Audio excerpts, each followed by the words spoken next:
Hi friends, இப்போ நம்ம சிறகடிக்க ஆசை பார்க்க போகிறோம். சிறகடிக்க ஆசையில் வந்துட்டு நான் என்னடா அது சொந்த வீட்டுக்குள்ளே இப்படி நடக்குதுன்னு மனசு உடஞ்சு போய் உட்காந்துருக்காரு நம்ம அண்ணாமலைக்கு ஒரு ஆதரவு போடுறதுக்குன்னே எல்லாரும் வந்து உட்காந்துருக்காங்க. அது மட்டும் இல்லைங்க, நம்ம மீனை வந்துட்டு சரியாயிடும் மாமா, கவலைப்படாதீங்க மாமான்னு சொல்கிறாங்க.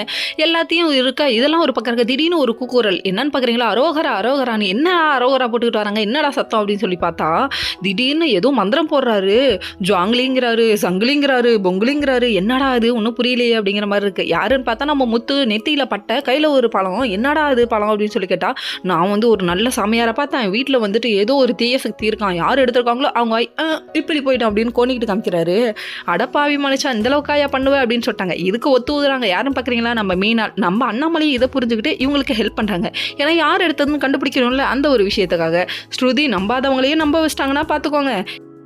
இன்னொரு பக்கம் விஜய் இதை பூஜை ரூமில் வைக்கவே விட மாட்டேன்னு சொல்லிட்டாங்க. அப்போ நீங்கள் தான் நகை எடுத்தீங்களான்னு கேட்க, இல்லை நான் எடுக்கல அப்படின்னு சொல்லிட்டாங்க. அப்போ பையன் இல்லை விடுங்கன்னு சொல்லிட்டாங்க. அதுக்கப்புறம் முத்து கொண்டு போய் நகை அந்த எலுமிச்சம்பழத்தை பூஜை ரூமில் வைக்க, அதாவது நம்ம விஜயாவும் மனோஜும் தனியாக பேச ஆரம்பிச்சாங்க. டே என் வாய் இப்படி போயிடுமாடா அப்படின்னு செஞ்சு காமிச்சிட்டாங்க. ஏமா பயமுடுத்துறீங்க அப்படின்னு இவங்க ரெண்டு பேரும் நினைக்கிறாங்க. அது மட்டும் இல்லைங்க, ரோகிணிக்கே அது ஒரு பயம், நம்ம மனோஜ் புருஷனோட வாய் இப்படி போயிடுமோ அப்படின்னு நினச்சி ஃபீல் பண்ணுறாங்க.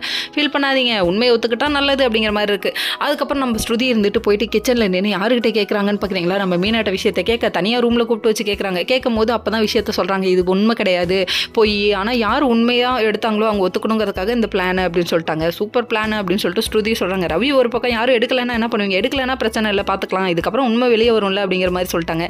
கடைசியில் கண்ணா நீ நடிகண்டா அப்படின்னு நிரூபிச்சிட்டு ஓகே